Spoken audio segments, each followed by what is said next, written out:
할렐루야. 네, 오늘 이 밤에 이 자리에 나오신 여러분들을 진심으로 환영하고 또 축복합니다. 하나님께 주시는 은혜와 축복이 우리 마음 가운데 가득하기를 간절히 소망합니다. 만일 어떤 사람이 다음과 같이 이야기한다면 여러분들은 어떻게 생각하시겠습니까? 어떤 사람이 고사리 씨앗을 가져다가 자신의 정원에 심었습니다. 그랬더니 그것이 싹이 트고 자라나서 나무가 되었습니다. 나무가 되었더니 그 나무에 공중의 새들이 깃들었다라는 말을 들으면 아마 이 말을 들은 사람들은 고사리가 어떻게 그렇게 큰 나무가 될 수 있을까? 어떻게 그 가지에 새들이 깃들 정도로 큰 나무가 될 수 있을까라는 의문을 가질 것입니다. 우리가 보통 알고 있는 고사리는 나무가 아니라 풀이기 때문입니다. 고사리는 양치류 식물이죠. 기껏해야 높이 1m 정도 자라는 여러 해살이 풀입니다. 우리 한국에서는 그것을 말려서 나물로 먹죠. 고사리는 우리나라에서 아주 친숙한 그러한 풀입니다. 산이나 들에서 흔하게 볼 수 있죠. 그래서 누가 고사리를 나무라고 말한다면 금방 그 말에 이상하다는 것을 느끼게 될 것입니다. 겨자씨가 자라서 큰 나무가 된다. 오늘 예수님께서 말씀하신 이 비유의 말씀, 당시에 이 이야기를 듣고 있던 이스라엘 백성들도 좀 이상하다는 생각을 했을 것입니다. 겨자라는 식물은요, 갈릴리 호숫가에서 흔하게 볼 수 있는 그러한 식물이었습니다. 아니, 풀이었습니다. 식물사전에 보면 겨자는 무나 배추 그리고 유채, 양배추와 함께 속해 있는 1, 2년생 풀로 소개되고 있습니다. 그리고 겨자는 2m까지 자란다고 합니다. 그래도 그것은 절대로 우리가 생각하는 그러한 나무는 아니에요.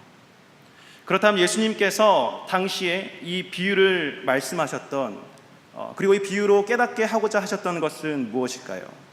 그리고 이 비유를 이스라엘 백성들이 들었을 때에 그들은 이 비유가 전혀 현실성 없는 것이라고 생각했을까요? 아니면 그것이 꿈만 같은 이야기라고만 생각했을까요? 오늘 본문의 전후 맥락을 보니까 이스라엘 백성들은 이 예수님의 비유를 듣고 난 다음에 그들의 마음은 소망과 용기로 찼음을 볼 수가 있습니다. 분명 그 안에는 예수님께서 하시고자 하시는 그러한 말씀, 그 상황에서 이스라엘 백성들이 힘이 없고 낙심하고 엎드러져 있을 때에 이 비유를 통하여서, 하늘나라의 비유를 통하여서 그들에게 힘을 주시고자 했기 때문입니다. 예수님의 이 비유를 들으면서 당시 이스라엘 백성들이 왜 소망과 용기를 가졌을까 하는 이유를 이 시간 저와 여러분들께서 함께 살펴보고자 합니다. 그 이유들을 함께 살펴보는 가운데 우리들의 마음 가운데도 예수님께서 주시는 기쁨과 그 소망이 가득 넘치기를 간절히 축원합니다. 첫째로 겨자씨를 심으시는 분은 하나님이십니다. 오늘 19절 말씀을 우리 함께 읽어보도록 하겠습니다. 시작. 마치 사람이 자기 채소밭에 갖다 심은 겨자씨 한 알 같으니 자라 나무가 되어 공중의 새들이 그 가지에 곁들였느니라. 19절 말씀을 보니까 하나님의 나라를 무엇에 비유할까라고 했을 때에 자기 채소밭에 심은 겨자씨 한 알 같다라고 했습니다. 앞에서도 말씀드렸듯이 겨자라는 식물은 갈릴리 호숫가에서 그냥 흔하게 볼 수 있는 그러한 풀이었어요. 그러한 것들을 정원에 갖다 심었다는 것은 정말 이상한 행동입니다. 아니요, 정원에 갖다 심는 사람들이 없을 거예요. 그런데 오늘 비유해 보니까 그것을 채소밭, 그의 정원에 갖다 심었다라는 것은 그것을 돌보았다라는 표현과도 같습니다. 정원에 심었다는 말은 그것을 정성껏 가꾸었다는 말이에요. 이것은 겨자풀의 입장에서 본다면 정말 놀라운 은혜의 사건이 아닐 수가 없습니다. 당시 이스라엘 백성들은 로마의 지배를 받고 있었어요. 그들의 자유롭게 할 수 있는 일들이 거의 없었습니다. 우리나라 일제강점기를 한번 생각해 보십시오. 우리 민족은 일본 사람들로부터 많은 차별과 또 학대를 받았습니다. 그때 우리나라 사람들은 자존감이 매우 낮아졌어요. 하찮은 백성, 들에 핀 잡초와 같은 신세, 소망이 없는 백성이라고 생각했습니다. 로마의 지배를 받으면서 온갖 어려움과 그리고 고통 속에 살아가는 이스라엘 백성들도 갈릴리 호숫가에 흔하게 피었던, 흔하게 자라고 있던 그 겨자풀들을 보면서 아마 자신의 처지와 같다고 생각하지 않았을까요? 아마 자신의 신세와 같다고 생각하지 않았을까요? 아무도 돌보아 주지 않던 풀, 그냥 호숫가에서 쓸쓸히 바람에 날리는 그러한 풀. 그런데 예수님은요, 그러한 가련한 겨자풀을 정원에 심어다 주셨다는 것입니다. 이 비유에 나오는 그 정원은 하늘나라를 상징합니다. 보잘것없는 이스라엘 백성들을 하나님의 동산에 심어주시고 돌보아 주신다는 이야기입니다. 이것은 우리들을 향하신 놀라운 그 하나님의 사랑을 가르쳐 주시는 말씀입니다. 세상과는 다르게 사람들을 구별하지 않으시고 또 초대받을 수 없는 사람들, 또 사람들을 평가하는 그러한 잣대나 기준에 미치지 못하는 사람, 그러한 사람들조차도 당신의 정원으로 초대하고 싶으신 그러한 분이 바로 여호와 하나님이심을 믿으시는 저와 여러분 되시기를 간절히 바랍니다. 우리의 다음 세대에 대해서도 희망을 가질 수 있는 이유가 바로 여기에 있어요. 우리는 자라나는 다음 세대들, 그들의 겉모습만 보고 작다, 크다라고 판단합니다. 큰 축에 속했다면 그나마 미래에 대한 소망이 있겠죠. 그러나 겉보기에 작은 축에 속했다면 그들에겐 희망이 없고 미래가 어두울 것입니다. 그런데 하나님은요, 그들의 겉모습을 보시지 않으셨습니다. 그들의 마음속에 있는 그 가능성을 바라보신 거예요. 다음 세대들은 바로 하나님의 가능성입니다. 하나님께서 겉모습만 보시고 판단하셨다면 이 자리에 누가 서 있겠습니까? 하나님께서는 우리 겉모습이 어떠해도 그 모습을 사랑으로 품어주신 분이십니다. 계속해서 할 수 있다, 하면 된다 라고 말씀하시는 분이 바로 하나님이십니다. 공부에 실패해도, 취업에 실패해도, 그리고 사업에 실패해도, 어떠한 일을 꿈꿨는데 그것이 잘 안 이루어졌을지라도 절대 낙심할 필요가 없습니다. 그래도 우리는 하나님의 정원에 심기운 자들이기 때문입니다. 하나님의 정원에 심기었다는 것, 그것이 무엇입니까? 하늘나라 백성이라는 뜻이죠. 우리는 이 땅에 두 발을 딛고 살아가지만 저 하늘나라 백성임을 믿으시는 저와 여러분 되시기를 간절히 바랍니다. 그러니까 낙심하지 마십시오. 포기하지 마십시오. 절망하지 마십시오. 하나님께서는요, 그 하늘나라 정원에서 우리들을 계속해서 자라나게 하실 것입니다. 그 정원의 멋진 식물들처럼 우리가 자라나기를 애타게 기다리고 계실 것입니다. 그리고 격려해 주실 것입니다. 그것을 믿음으로써 굳건하게 나아가시는 저와 여러분 되시기를 예수님의 이름으로 간절히 축원합니다. 두 번째, 겨자씨 안에는 놀라운 생명이 있습니다. 겨자씨가 자라서 큰 나무가 된다는 것은 그 겨자씨 안에 생명이 있다는 말입니다.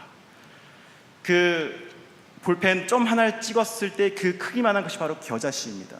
그 겨자씨가 2m가 넘는 겨자나무가 되었다는 것은 그 안에 놀라운 생명력이 있었다는 것이지요. 생명력이 있고 없고의 차이는 정말 큽니다. 생명력이 있다면 아주 작고 하찮아 보이는 것일지라도 크게 될 수 있습니다. 그런데 생명력이 없다면 아무리 겉보기에 커 보이는 것일지라도 그 안이 텅텅 빈 고목나무와 같이 자라지 않는 나무와 똑같습니다. 하나님은 우리에게 생명을 주시는 분이십니다. 그러면 그 생명은 무엇일까요? 사도 베드로는 성전 미문에 앉아있던 안진뱅이에 대해서 이렇게 외쳤습니다. 우리 같이 한번 말씀을 읽어보도록 하겠습니다. 시작. 베드로가 이르되 은과 금은 내게 없거니와 내게 있는 이것을 내게 주노니 나사렛 예수 그리스도의 이름으로 일어나 걸으라 하고. 아멘. 베드로는 자신 안에 있는 가장 중요한 가치를 예수 그리스도라고 여겼습니다. 내 안에 있는 다른 것은 다 떠나가도 예수 그리스도만큼은 절대로 양보할 수 없다. 예수 그리스도만큼 떠나가서는 안 된다. 이것만큼은 내가 간절하게 붙잡아야 되겠다라고 생각했습니다. 그래서 그 예수 그리스도의 능력으로 말미암아 병고침의 능력을 행하였고요, 많은 사람들을 옳은 길로 돌아가게 하였고, 많은 사람들의 마음을 감동시켰고, 예수 그리스도의 진리를 전하였습니다. 여러분, 우리 안에 있는 생명력은 바로 예수 그리스도의 생명력입니다. 우리가 세상적으로 열심히 노력해서 성공하는 것 정말 중요합니다. 그러나 우리의 그 성공이 하나님께서 이루어주신 의미 있는 성공이 되기 위해서는 그 안에 예수 그리스도의 생명력이 있어야 될 줄로 믿습니다. 당장의 학교 시험, 그리고 취업 준비, 결혼 준비, 또 자녀를 양육하고 기르는 일, 그러한 일에는 사실 겉보기에 금과 은이 오히려 예수 그리스도의 생명력보다 더 소중하고 큰 영향을 미치는 것 같습니다. 하지만 여러분, 결국엔 우리 인생 전체를 바라보았을 때에 예수 그리스도의 생명력이 있고 없고의 차이는 나중에 큰 결과의 차이로 나타난다는 것을 믿으시길 바랍니다. 세상적으로 우리가 존경할 만한 성공한 사람들, 그 사람들은 각자의 인생 스토리와 그리고 그들이 살면서 겪었던 그러한 본인만의 노하우들을 사람들에게 알려주지요.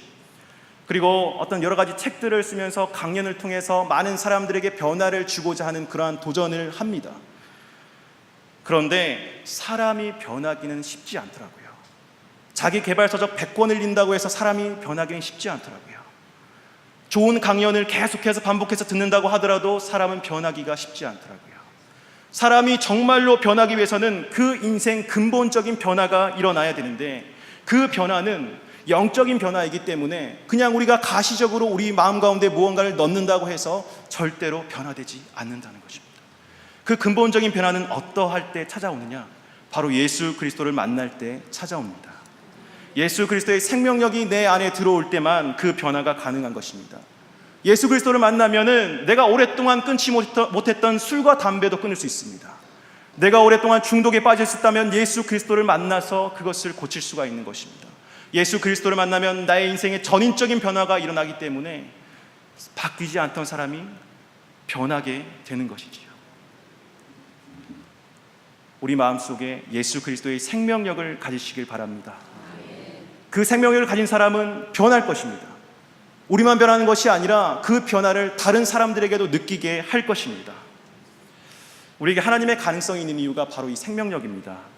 자라나는 차세대들에게 공부 열심히 하는 것 좋아, 공부 열심히 해야 돼, 그래서 너희가 나중에 성공해서 높은 자리, 리더의 자리에 올라야지만 예수 믿는 사람들의 영향력이 나타나지 않겠니? 네, 이렇게 말을 해야 되죠. 그런데 그것보다 더 중요한 것은 과연 너희 안에 예수 그리스도의 생명력이 있느냐, 계속해서 생각해 보고 물어보라는 것입니다. 그 안에 생명력이 없다면 높은 곳에 오르는 것, 고지에 오르는 것 잠깐만 생각해 봐라. 잠깐만 멈춰 있어라. 오히려 내 안에 예수 그리스도의 생명력이 없이 고지에 올랐다가 하나님의 영광을 가리게 되는 경우가 있으니까 말입니다. 지금 우리나라를 보면 대부분의 높은 자리, 리더의 자리에 예수님을 믿는 사람들, 아니요, 교회에 다니는 사람들이 많이 있습니다. 정말 많죠. 크리스찬이라고 하는 사람들 거의 정치, 경제, 군사 이런 각각의 분야의 높은 위치에 안 가 있는 데가 없을 것입니다. 이제는 많은 사람들이 높은 자리에 오르지 못해서 예수 그리스도의 영향력이 없다고 말할 수 없을 것입니다. 많은 사람들이 교회에 다녀요. 그런데도 불구하고 갈수록 교회가 힘을 잃어가고 이 기독교가 점점 상황이 안 좋아져 가는 것은 무엇일까요? 우리 안에 야망은 있지만 예수 그리스도의 생명력이 점점 살아가고 있다는 것입니다. 오늘 겨자씨가 겨자나무로 자라게 된 그 생명력을 바라보시길 바랍니다. 하나님께서는 우리 가운데 예수 그리스도의 생명력을 태초부터 우리 마음 가운데 허락해 주셨습니다. 그것을 발견하고 우리가 변화되고 또한 다른 사람들에게 그 변화를 전해줄 수 있는 저와 여러분 되시기를 간절히 바랍니다. 마지막으로 겨자나무에는 공중의 새들이 쉬어갑니다. 겨자씨가 자라면 무엇이 되죠? 큰 나무가 됩니다. 그 나무가 하는 일은 무엇일까요? 오늘 말씀해 보니까 나무가 자라니까 거기에 새가 깃들더라 라고 말합니다. 공중에 나는 새가 그 나무에 깃듭니다. 다 자라서 하게 되는 일이 바로 공중에 나는 그 새들이 깃든다는 것이에요. 그들의 피난처가 된다는 것입니다. 안식처가 된다는 것입니다. 편하게 쉬어갈 수 있는 공간이 된다는 것이에요. 우리가 예수 그리스도의 생명력으로 자라났다면 우리는 많은 사람들을 품는 포용력이 있는 사람이 되는 것입니다. 다 자란 겨자나무처럼 우리 곁에 많은 사람들이 쉬어가고 또 안식을 얻고 평안을 얻게 되는 것이지요. 그렇습니다. 성숙한 그리스도인이 된다는 것은요, 마치 겨자나무에 새들이 오다니는 것처럼 그들이 피난처를 삼듯이 다른 사람들의 피난처가 되는 그러한 마음을 가지는 일입니다. 우리가 교회 교육을 통하여서 세워가는 일도 바로 이러한 것입니다. 나와는 생각이 조금 다를지라도, 나와는 조금 다른 모습으로 살아갈지라도 우리 예수님께서 품어주셨듯이, 우리 주님께서 그들을 품어주셨듯이 우리도 주님의 사랑으로 세상을 품어주는 것, 바로 그것이 오늘날 교회 교육이 추구하는 방향입니다. 이게 바로 하나님의 나라이고 예수님의 마음입니다. 예수님은 모두를 품어주셨어요. 죄인도, 심지어 정말 용서받지 못할 것 같던 그러한 사람들까지도 용서해 주셨습니다. 다 내게로 나오라 라고 말씀하셨습니다. 그 어느 한 사람도 빼놓지 않고 다 내게로 나오라 라고 말씀하셨습니다. 우리는 이 마음을 품어야 될 줄 믿습니다. 오늘 겨자씨 비유에서 큰 나무가 되어서 그 나무에 새들이 깃든다는 말은 바로 우리를 향하여서 너희들은 나의 축복의 통로가 될 사람들이다 라고 말씀하시는 그 약속의 말씀임을 믿으시길 바랍니다. 우리는 이처럼 큰 가지, 많은 새들이 깃들이는 축복의 통로입니다. 하나님께서는 이 땅에 우리를 심으실 때 그냥 심지 않으셨지요. 축복의 통로로 삼아주셨습니다. 가는 곳마다 그리스도의 향기가 넘쳐 흐를 것입니다. 밟는 모든 땅이 하나님의 거룩한 나라가 될 것이에요. 그리고 우리가 가는 그 곳에 병든 자가 치유함 받고요, 또 절망 가운데 있는 사람이 새로운 희망을 바라보게 될 것입니다. 사랑하는 성도 여러분, 우리를 축복의 통로로 삼으신 그 하나님을 생각하며 나아갑시다. 그 하나님을 붙잡으면서 승리하는 여러분 되시기를 간절히 바랍니다. 말씀을 마무리하겠습니다. 하나님은 항상 우리에게 소망을 주시길 바라십니다. 세상 사람들은 우리를 포기한다 해도 하나님은 절대로 우리를 포기하지 않으십니다. 하나님의 눈은요, 단 한 번도 우리를 떠나신 적이 없습니다. 우리는 하나님을 잠시 잠깐 안 본 적이 있을지 몰라도 하나님은 계속해서 우리를 바라보고 계셨지요. 오늘을 살아가는 우리들의 환경이 어렵고 또 포기하고 싶은 절망적인 상황일지라도 그 가운데 희망의 씨를 허락하시는 분이 바로 우리 하나님이심을 믿으시는 저와 여러분 되시기를 간절히 바랍니다. 우리에게 가능성을 허락하셨지요. 바로 하나님 나라의 가능성이라고 합니다. 왜냐하면 우리를 하나님의 거룩한 나라에 심으셨기 때문입니다. 그리고 우리 안에 예수 그리스도의 생명력을 주셨기 때문입니다. 그리고 우리를 이 세상의 축복의 통로로 삼으셨기 때문입니다. 저와 여러분은 예수 그리스도 안에서 무엇이든지 할 수 있는 존재임을 믿으시길 바랍니다. 하나님의 자녀로서 당당하게 살아나갑시다. 비록 하루아침에 큰 변화가 일어나지 않는다고 할지라도 한 걸음 한 걸음 나아가다 보면 그 변화가 우리 안에 있게 될 것입니다. 그 믿음을 가지고 승리하시는 저와 여러분 되시기를 예수님의 이름으로 간절히 축원합니다. 함께 기도하시겠습니다. 사랑이 많으신 아버지 하나님, 하나님께서는 우리를 너무나도 사랑하십니다. 하나님께서는 우리를 하늘나라 백성으로 삼아주셨습니다. 그리고 우리 안에 예수 그리스도의 생명력을 허락하셨습니다. 그리고 우리를 축복의 통로로 삼아주셨습니다.